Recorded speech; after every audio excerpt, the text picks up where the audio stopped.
I just thought that this is so weird and stupid. Here I am during the day in a club.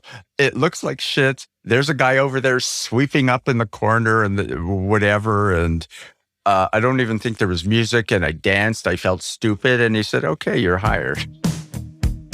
Hello, I am Kay Anderson, and you are listening to Lost Spaces, the podcast that mourns the death of queer nightlife. Every episode, I talk to a different person about a venue from their past, the memories they created there, and the people that they used to know. This week, we are headed back to San Francisco with the actor and writer Kevin Steinberg. Kevin moved to San Francisco in the mid-90s after a particularly memorable trip to Burning Man, and I'll let him tell you more about that, and quickly built a life for himself working as a living statue and a go-go dancer. And it was at Club Universe, a queer nightclub in SoMa that was open between 1994 and 2002, that he first put on his skimpy shorts and worked the podium. Now, before we dive into the episode, I want to make you aware that we talk a lot about overcoming and managing addiction within our conversation. And so if you are uncomfortable with that in any way, you may want to skip the second half of the episode.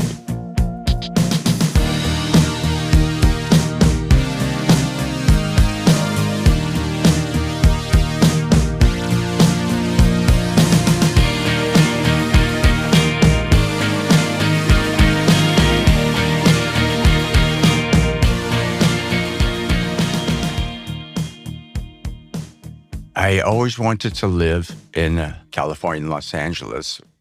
I started dreaming of it, of being an actor and living in LA when I was like 12. And because of the snow and the cold, I was like, I'm not having any of this when I grow up.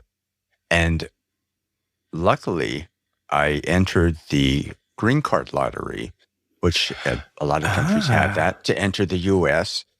And it's such an easy way, if you win, to, get in here. What are the odds of winning? Do you know? I think I had heard at the time maybe 20,000 people entered and 2,000 got in, or 200. Okay. I can't remember if it was 10% or 1%. But the first time I tried, they pulled my number. Wow. And I was like, I'm out of here. I was in Toronto acting, and I was like, I wanted to be on American TV shows and American film. And I said, I'm out of here. And so that was like 93, 94. And so I came to California and LA. And then, so how did you end up in San Francisco? Well, San Francisco, I left my career. I had a really rough year between the age of 29 and 30. I had a really rough year after a couple amazing years. So I left LA and left my career. I put everything on pause, and I went out to the desert to babysit a friend's ranch. And when I was there, for a couple of months, I was ready to come back to Los Angeles. But first a friend said, hey, have you ever heard of Burning Man? Let's go check out Burning Man. So we went to Burning Man, and oh my God, what an amazing experience. You can do anything you want there, be anything you want. There's participants and observers, but the big thing is you just respect what people are into. And if you're not into it, just walk away, So it's like the best, it's utopia, basically. So at Burning Man, I met these incredible fags and drag queens and techies and weird people from San Francisco. And I said, I'm going to San Francisco. I was always in love with San Francisco. And I always felt if I didn't live in LA and I wasn't pursuing acting, I would go to San Francisco. And so from Burning Man, I followed the Pied Piper to San Francisco. And so did you go there with a plan or anything? Or was it just like, I'm just going to see what happens? I was running from myself and from my career. And I didn't realize it at the time. So this was in place of that. And there's so much that you see when you have, time and distance from something. But at the time, I was just emotionally reactive, and I just pinballed from one thing to the next, to the next, to the next. I did always have a plan. was going to something, but I know I was also running from something and covering up, staying in one place and dealing with what was going on and dealing with Yeah. myself. So I ran to San Francisco and it was magical. I mean, I used to call it my heaven and my hell, but the only way I remember it now is just the best part of it. I mean, it was an amazing experience. It was a great city, and it was right before the tech took over and the prices went through the roof, and the whole city changed because Google and Apple and Amazon, took over, and it was the tail end of that like 70s and 80s artsy period and the tail end of the 90s, party period. And it was very queer, inclusive, and it was just an amazing time there. And it was such a different feel. So you said that you had a plan. What was the plan? Yeah. So the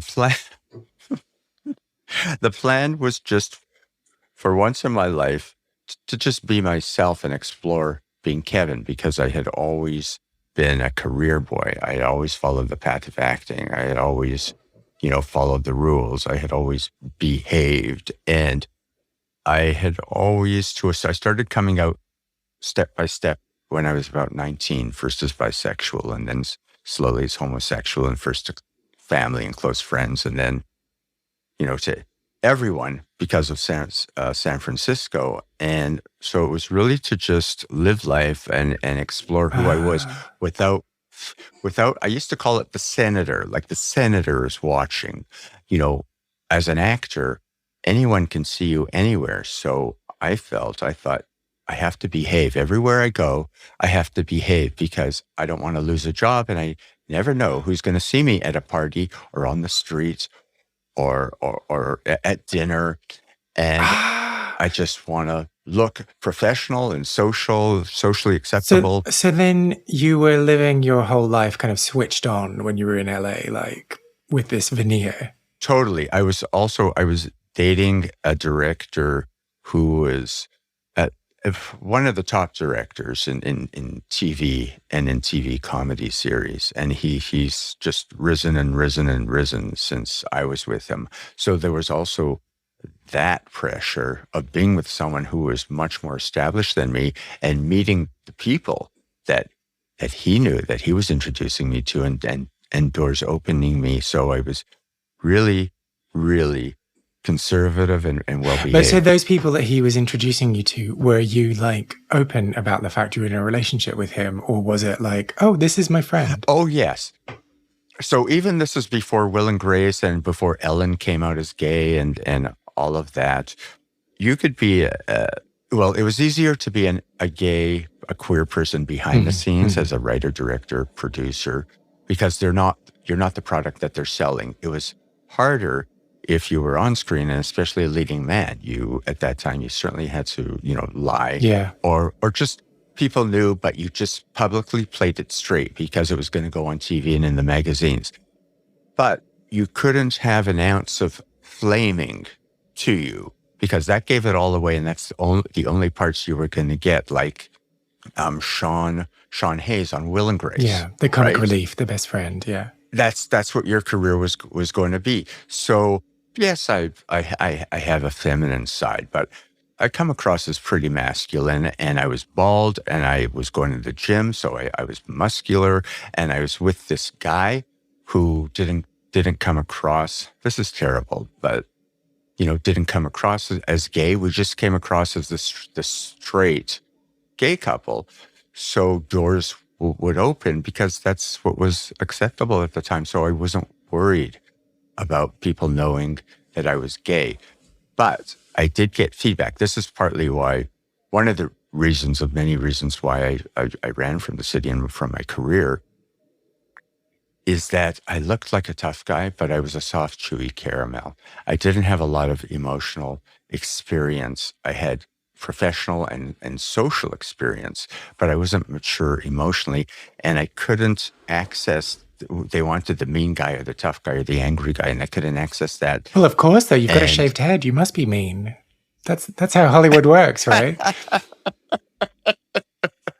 Now I can. Now I have no problem being an asshole because I've had life experience.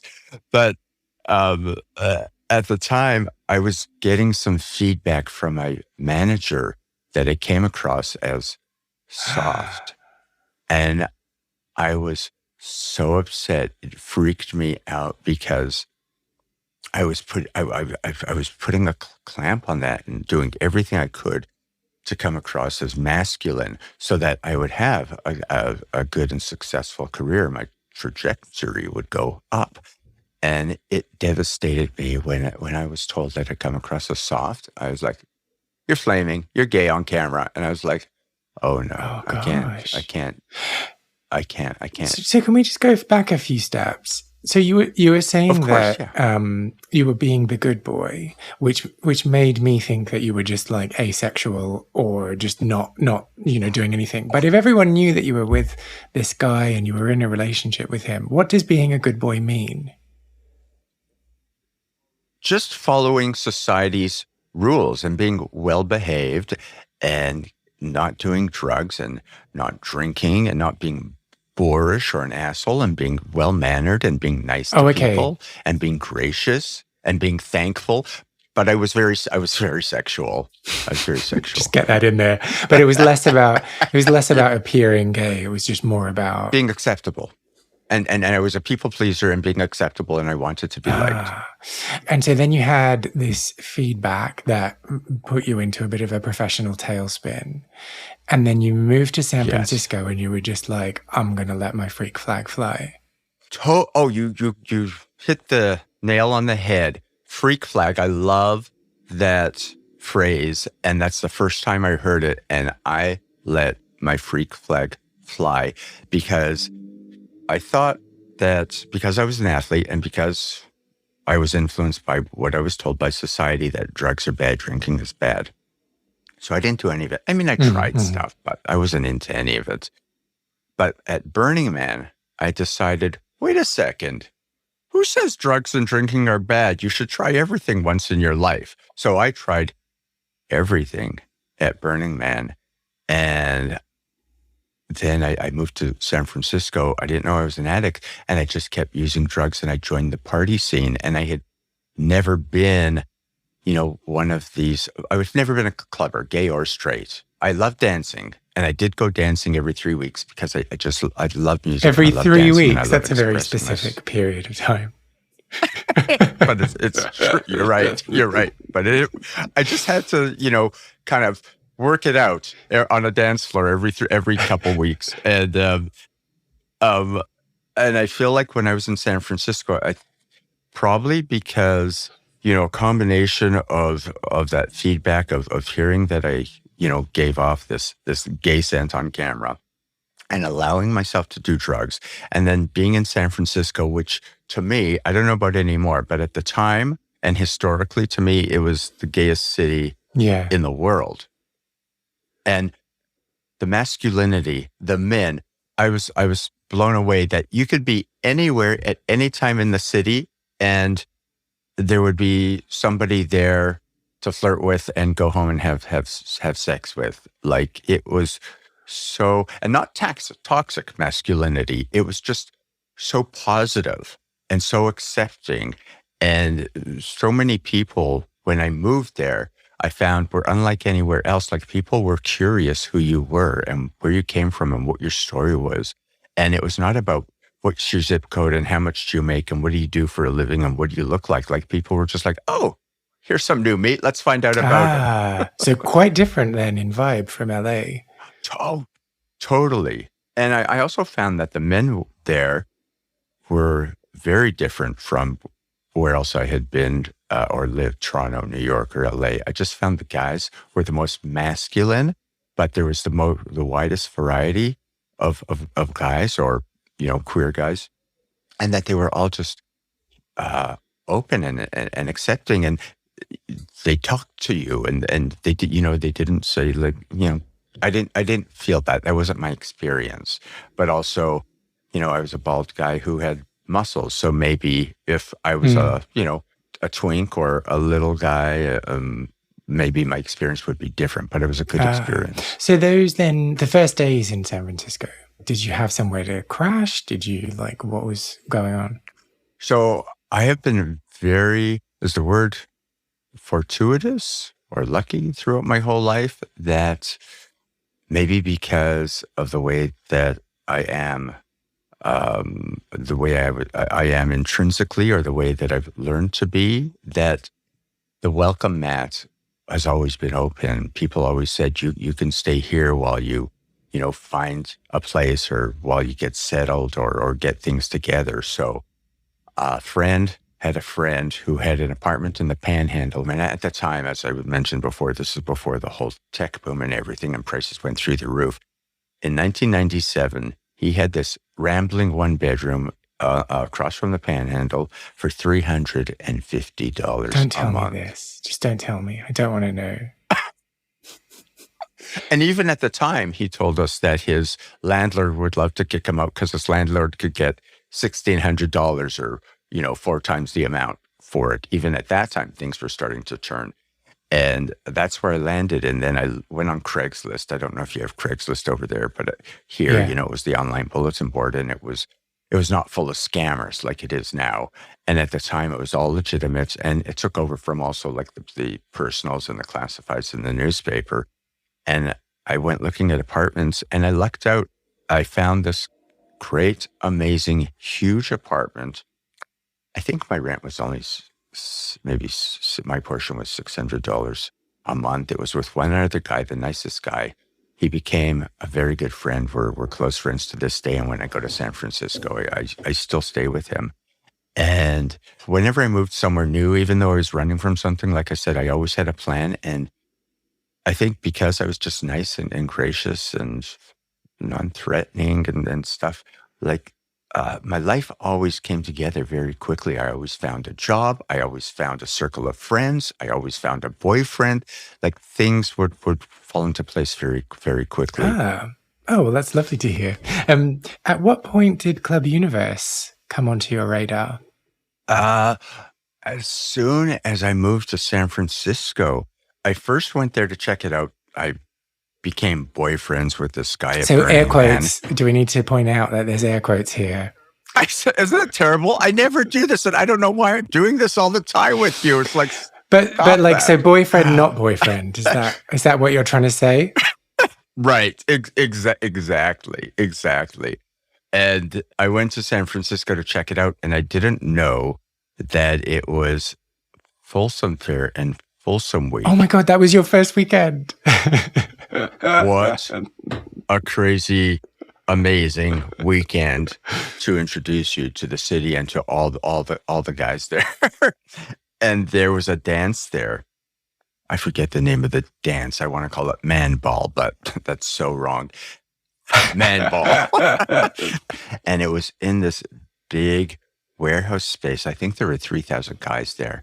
And I was like a kid in Toyland. I was looking everywhere at these gorgeous, sweaty men who had these buff bodies and were shirtless, and these leather men who had on harnesses and chaps, and then these guys, these jocks and these guys on boxes, go-go dancing, and then these flaggers. And then all of that's... Hold on. What's a flagger? A flagger? A flagger is someone who, it's based, I think, on Asian or Chinese custom.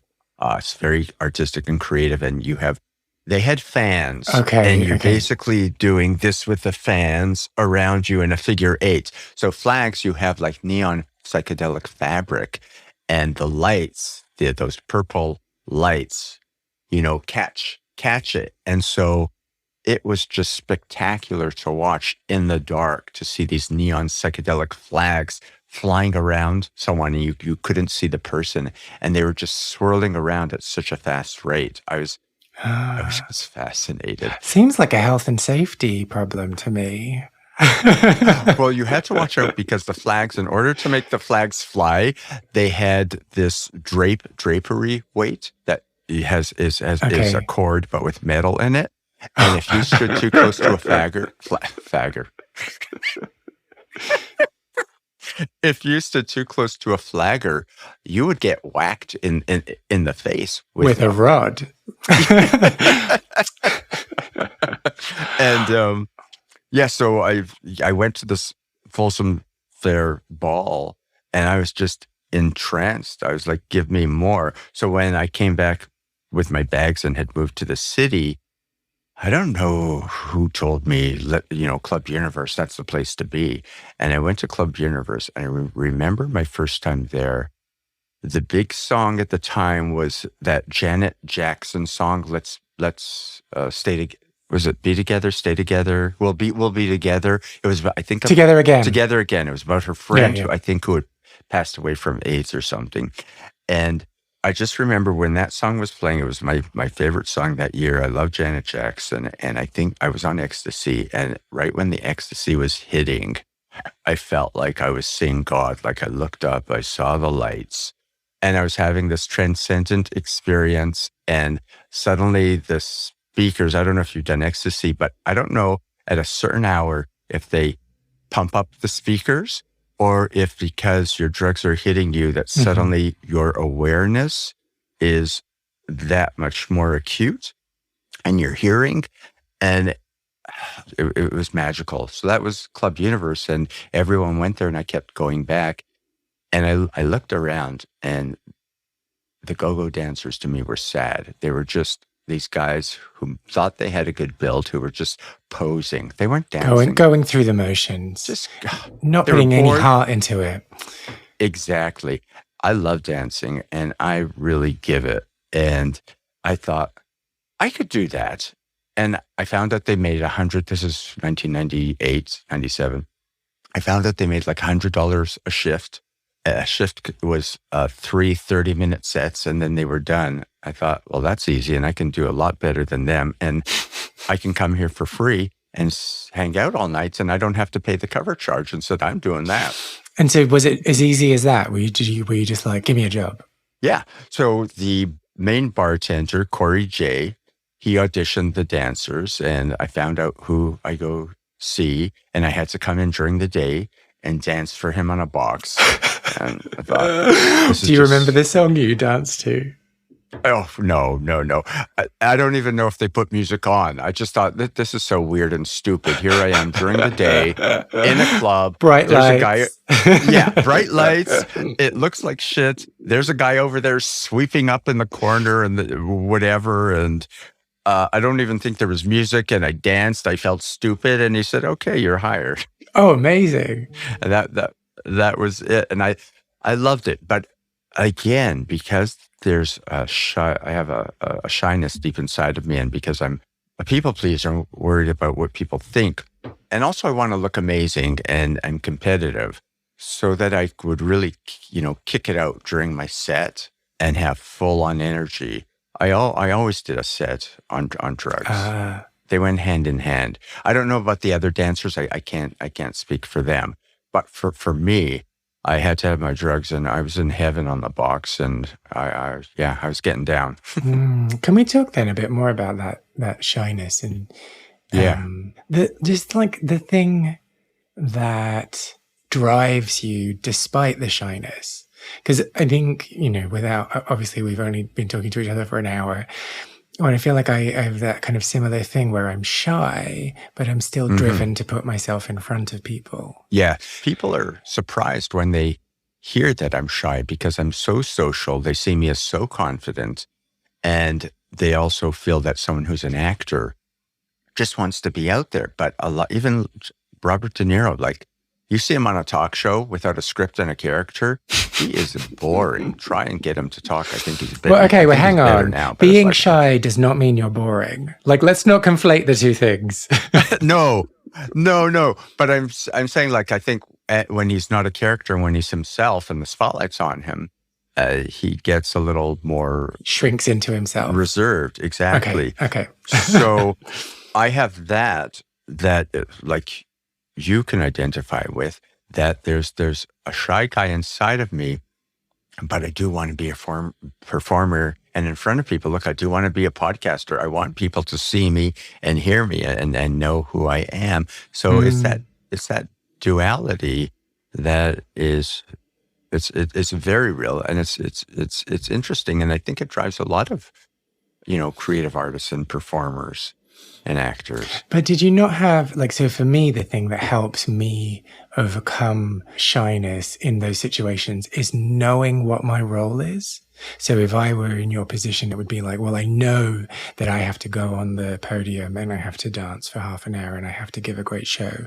And that kind of helps me switch into the zone. But it sounds like that wasn't the case for you. I know now who I am, and I'm comfortable with who I am now. But at the time, I wasn't fully myself. I wasn't fully accepting of myself and relaxed and confident with myself. So there was a confidence that people were seeing, but I learned how to put it on, right? But so like being a dancer, kind of being like working there, did that mean that you got to meet more people and kind of open up your circle of friends? Oh, definitely, because people knew you were a dancer there. You got introduced as that. People saw you on the box and then approached you and hired you to be a dancer at their party or be a bartender and, look good behind the bar. And with the A gaze, I had always been critical and judgmental and jealous of the A gays who I saw as the guys who went to the gym, went to brunch, went on vacation, went to like the best parties. For the circuit parties, they were in the VIP room and they bought the tickets for the whole weekend to access everything. And I had been very critical, and also in San Francisco, I opened up my mind and I said, you know what? I want to check that out, what it's like to be on the inside. So I was going to the gym 6 days a week, 2 hours a day. Fuck. Oh, I was, yeah. But I see, like, a lot of this was because I was delving into my life, but also for the first time, I had lost my identity as an actor. And that's the only thing as an adult I had identified myself as. So I was very lost. So I see that the drugs were helping me through this period of not having any footing and escaping because I was unsure of myself, even though I probably looked to people like I was very sure of myself. So it was like this stripping away of your identity and you were just trying to fill things. Yeah. Plaster over. Yeah. So was it that being at the club, you just had more access to drugs? Or was it something that you pursued? That's kind of the wrong word. I don't know. No, being at the club didn't give me more access to drugs. What did give me more access to drugs was my boyfriend and the friends that I had were partiers. And some of these people are still in my life today, are still my friends, are good people. But our group at that time, or individually, was centered around going, to parties and dancing and, getting drugs. And I can remember we always used to go to dinner parties. And at some point during the dinner party, the conversation would go to, what's the next event? Who wants to go? Who's getting the drugs? Drop off your money, and planning that. And I remember saying, can we just have a dinner party where it doesn't end up or revolve around the next party and getting drugs? And I feel like we couldn't. That may not be the truth, but it just feels like every time we got together, and we loved dinner parties, we loved being together, we loved talking, but it just felt like that was central to our lives at that time. And so there was, in San Francisco, in the late 90s, it was easy access to anything you wanted. And, my main drugs of choice were ecstasy, crystal meth, ketamine, Special K, GHB. I stayed away from because that scared me and I saw what it did to people. And so did you feel like you weren't able to say no because of that pressure from the group? Like once you'd gotten into it? I don't feel there was any pressure from the group. It was, I wanted to do it. I wanted to escape. I wanted to be free. That's how I saw it. And with the meth, but in talking about, you said earlier that there was the party where you were at and you remember saying, could we not do this? Yes. Yeah. Was that at the point when you were feeling like a pressure from either yourself or from other people that, like, in order to fit in, you had to carry on? I was just like trying to control it and just maybe judging us and having had a life pre-drugs and pre-party, knowing what a nice evening was like with friends and dinner parties. And it didn't end up with that conversation or revolve around planning that. And so I think I was just remembering how things were and can't, sometimes we just do this and just end a night. Okay. That was it. Okay. Yeah. Okay. So tell me about the club then. The club was the most amazing club I've been to in my life. It was huge, cavernous. It was like a warehouse space. I think it fit anywhere from 1,500 to 3,000 people. Wow. And I like dancing, and the thing that I didn't like about clubs was every club was so geared towards drinking, and the dance floors were so small, and I couldn't get my groove on. Like I just danced very energetically and athletically. I loved Club Universe because they had a humongous dance floor, and I loved being a go-go dancer because I had the box all to myself. Yes. And I could move around, and I could shake it, and I could kick, and I wasn't going to hurt anybody.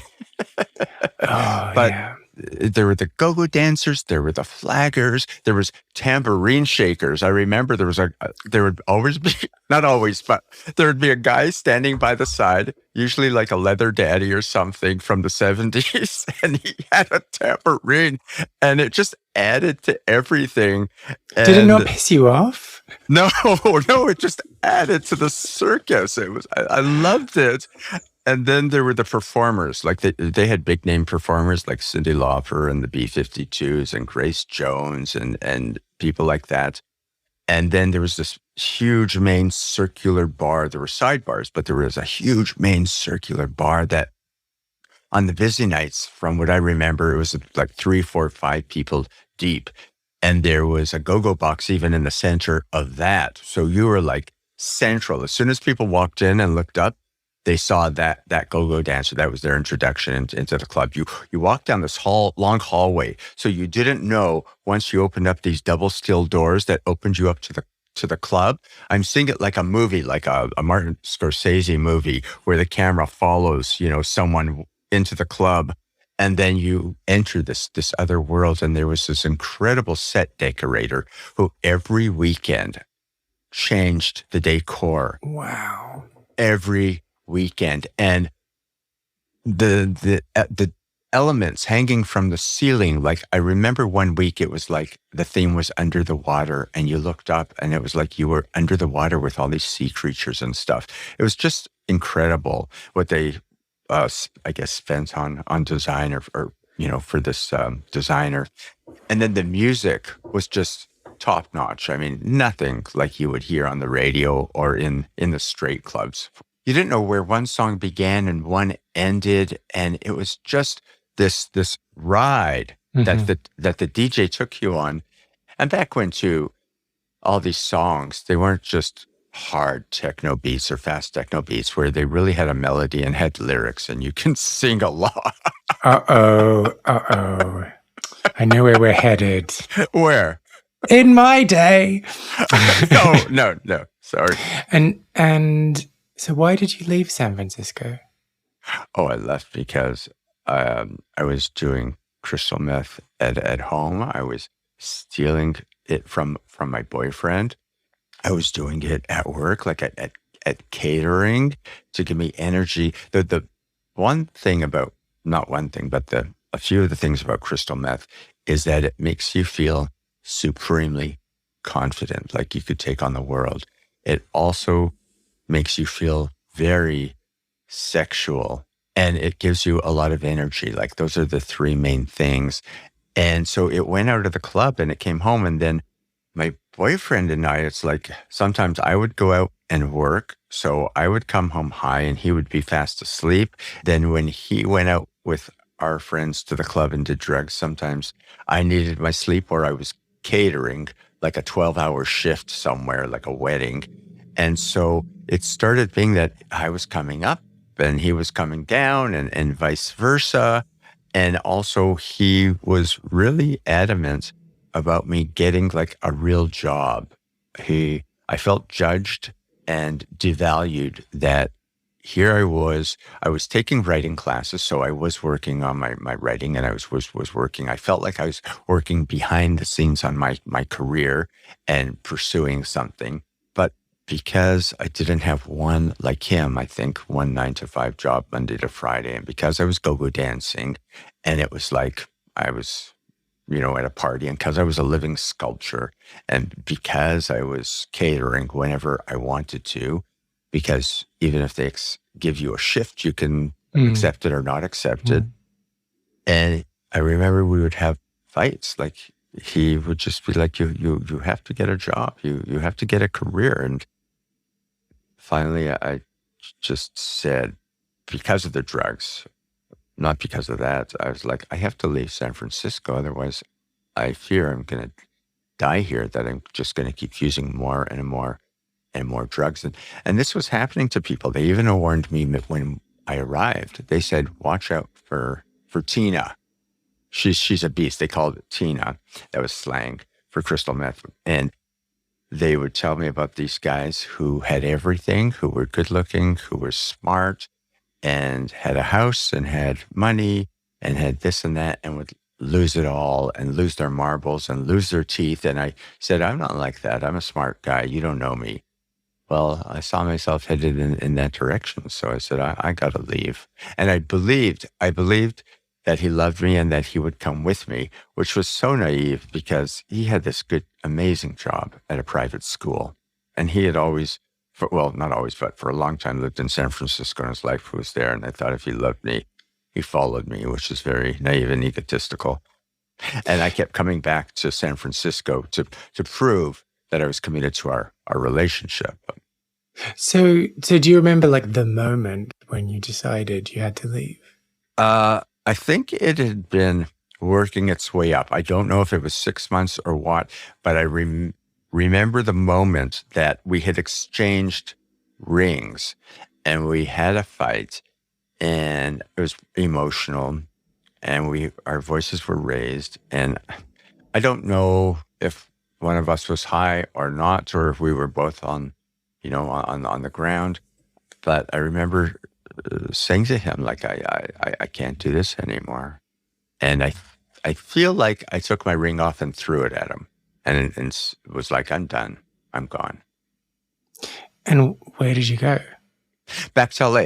I felt like I had picked up where I was supposed to pick up, that if I hadn't gone to Burning Man, that I was taking time out from my career and I would have returned to LA. And now I was doing it 2 years later after having this experience, this big, long tangent to my life. Little detour.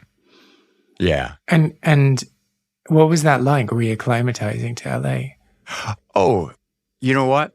I still had my friends here. I still had my contacts. They actually, and by they, I mean my manager and casting directors, even when I left LA and even when I was in San Francisco, they were still calling me for auditions. And sometimes I still came back for auditions, but I just wasn't into it anymore. And they were still interested in me. And I was the one who's saying, nope, nope, nope. And when I came back, I just don't want to go back in front of the camera. I was still licking my wounds.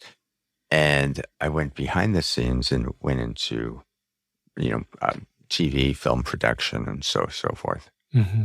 And then I realized something was wrong, because I thought, if I leave the party, I'll be good. I just have to go back to LA and resume my old life.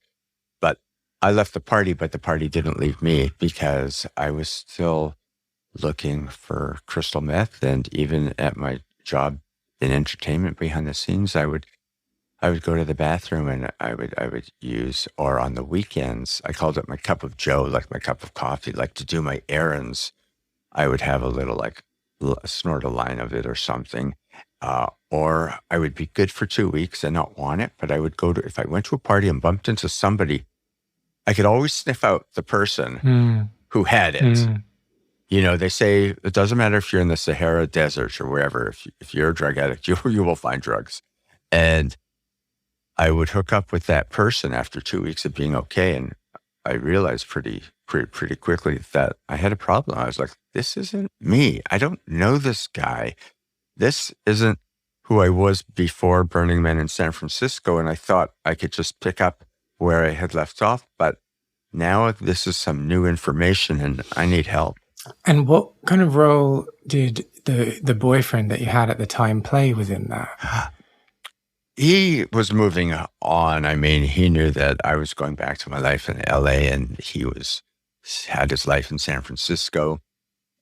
And even though I would come visit every couple of weeks and stay with him, and I would also book a dancing gig while I was there. So that was, there were some tense moments and stuff.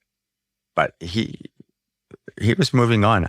I believed that it could continue if it didn't want to move to LA, that at least it would continue long distance, which San Francisco and LA are not far apart by plane or by car. But it wasn't meant to be.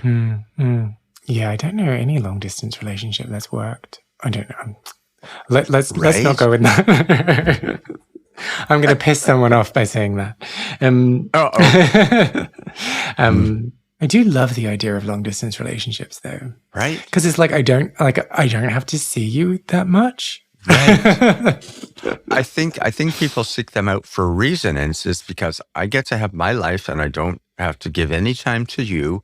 But then when I come to you or you come to me, it's this concentrated burst or a week of focusing on each other, and then bye. It's not full time. It's a part-time lover.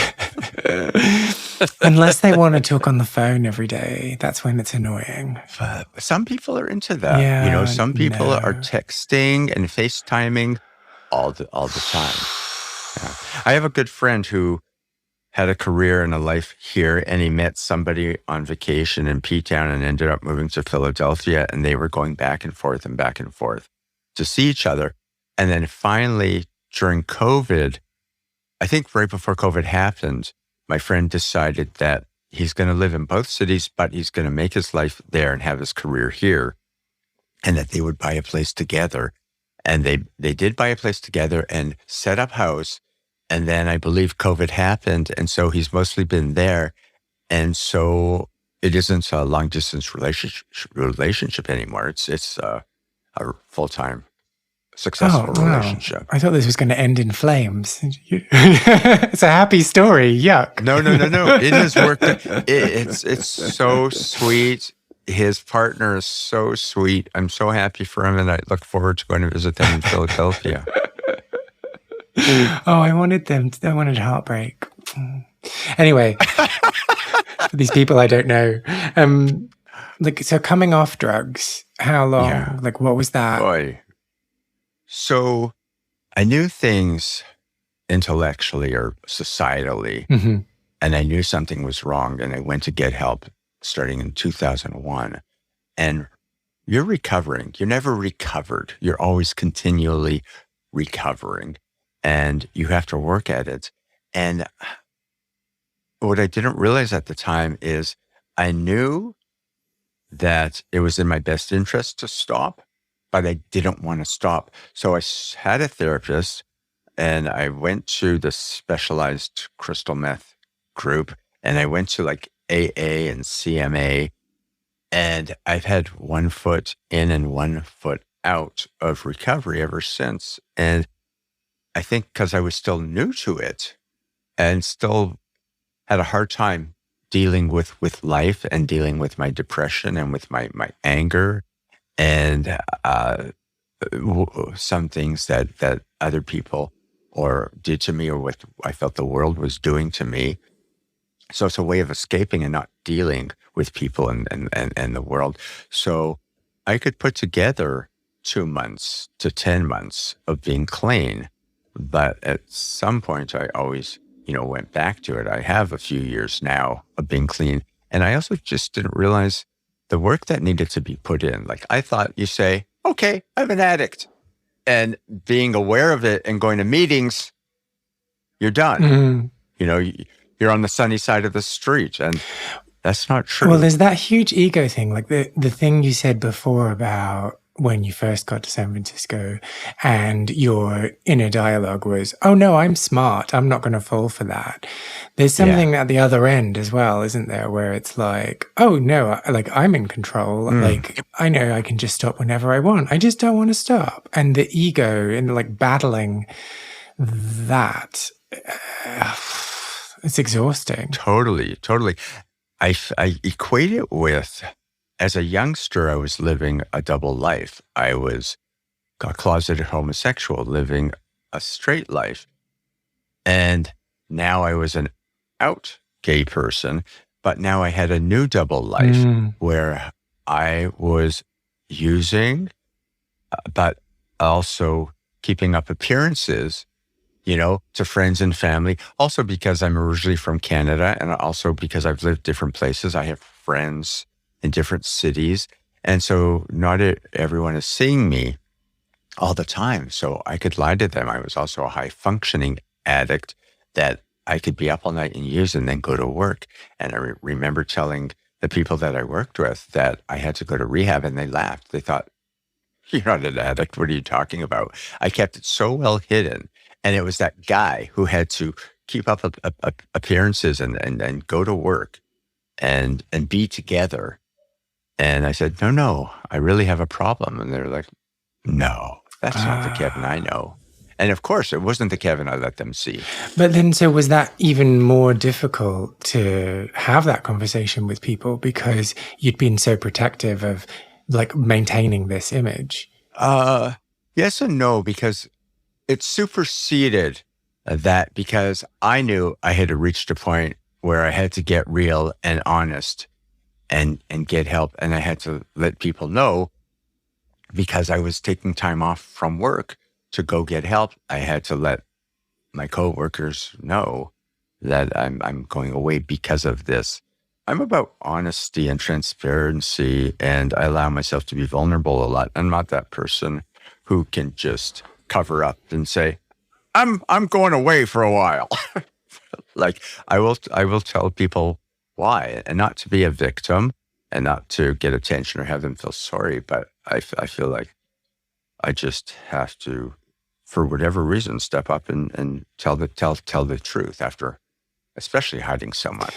But that's kind of incongruous with this living of a double life. And yes, because invariably it's exposed, and it takes so much energy. It took so much energy as a closeted gay person. And it took so much energy as someone who is secretly, privately using drugs, and then going to AA meetings and telling friends and family that life was good, and I looked good and I sounded good. So people believed it until a certain point. You don't start to look good. You don't start to sound good. Or the feeling that, you know what, I've come to the end of the road, because this is where I got to. It's like, if I keep using, I'm going to die. I always thought I always had one more time. And thankful that I reached a point where it's like, you know what, there's no next time. Next time I'm going to have a stroke or a heart attack, or I'm going to die. And I have to grow up and stop this and get help stopping it. Yeah. How do you maintain that moment of clarity? Well, I took pictures and videos of myself when I was high to remind myself of what I look like, but also what state I'm in. And also now I've had enough experience that I can fast forward the tape, and it's not how I feel in the beginning of going through the excitement and getting lost and having sex. I fast forward the tape to the end of the mental and emotional and physical and spiritual toll it takes on me, and where I end up. And nope, right then I go, nope, I don't need that. That's not getting me anything. That's not getting me anywhere. That's not helping me. It's putting me in my grave. So whatever is bothering me, I have to face and deal with. Mm, mm. So you were in LA at the time that Club Universe closed. Do you remember hearing about it?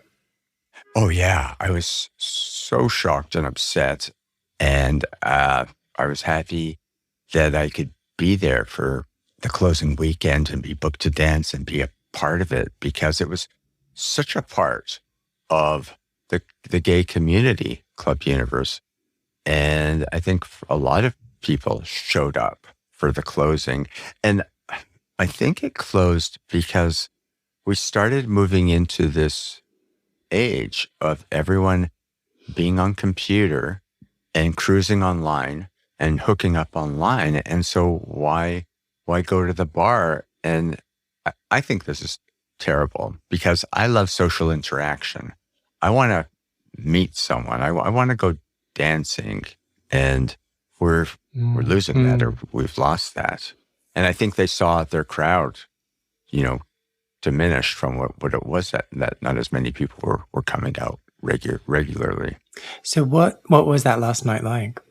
I don't remember. All I can remember is that it was obviously just amazing, with the number of people and with the energy in the room, and everyone just having good thoughts and good feelings and good experiences about this place that they're going to have to pocket and put behind them. What did San Francisco lose when it lost that club? I think it lost a lot of its cultural identity, because what was happening, it was south of Market, which is known as SoMa. And what was happening in that area is it had been an industrial area. Like, it was just so funky, and the businesses there, and the arts and the feeling, and it's like you can prowl on the street at night, and it got swallowed. Wait, what's up. prowling? What like Prowling? cruising? I guess when you go looking for trouble, like if you're gonna hook up with a guy or drugs or whatever. So it's like the precursor to cruising. You go prowling to cruise? Yeah. Okay. Probably. Okay. I just see it, sometimes the night, which is exciting, but, it can be a little dangerous. So Okay. That's why I use the word prowl, but cruising, yeah. And that whole area just became gentrified. I believe that they lost their lease, and they were demolished, and a condo was built in their place. And if you look at the place now, if you look at the area, it looks nothing like the days of Club Universe and 20 years ago.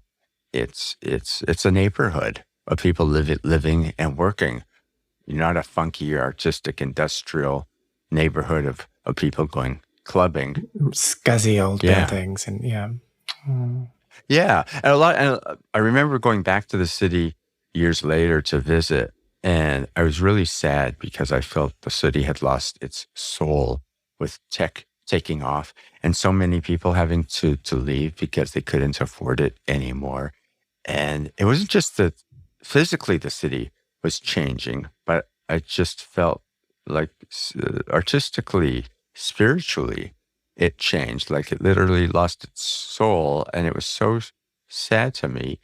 And it wasn't until I got over that and then went back the next time I was okay with it. I was like, okay, cities progress, cities change, they don't stay the same, and this is what San Francisco is now. And at least I have these incredible memories and experiences. Before I let you go, there is a cheesy like fireside kumbaya moment that I'd like to have with you. And it's, if you could go back in time and you got to talk to Kevin at the Burning Man Festival, or you got to talk to Kevin on his first days in San Francisco, what advice would you give him? Well, the first thing that comes to mind is I would say, go back to what you're doing and face it and deal with it. That's the first thing. The second thing is, I would say, just be careful, because all of my experiences have given me the tools I need for my life, the skills and the knowledge. And I had to go through them. Everyone has to go through their life for a reason, good or bad. So first I would say, just go back and face what it is that's bothering you. And the second is, if you stay here, just be careful. You're going to make me cry. Oh. Do you have any memories from Club Universe or from your own queer scene that you want to share? Well, if you do, please get in touch. I want to create the biggest online record of people's memories and stories of queer clubbing. Go to lostspacespodcast.com and find the section Share a Lost Space and tell me what you got up to. You can also find me on Facebook, Instagram, and Twitter as Lost Spaces Pod. Kevin is about to launch his own podcast, Frankly Kev, so make sure you keep your ears pricked for that. And in the meantime, follow him on Instagram at Kevin P. Steinberg. I wonder what the P stands for. Lost Spaces is not only a podcast, but a concept record as well. I have been writing songs about queer venues and the people who used to live their lives there, and will be releasing songs over the next year. You can hear the first single, Well Groomed Boys, which is also playing underneath my talking right now on all streaming platforms. If you liked this episode, I would really appreciate if you subscribed, left a review on your podcast platform of choice, or just told people who you think might be interested in giving it a little listen too. I am Kay Anderson, and you have been listening to Lost Spaces.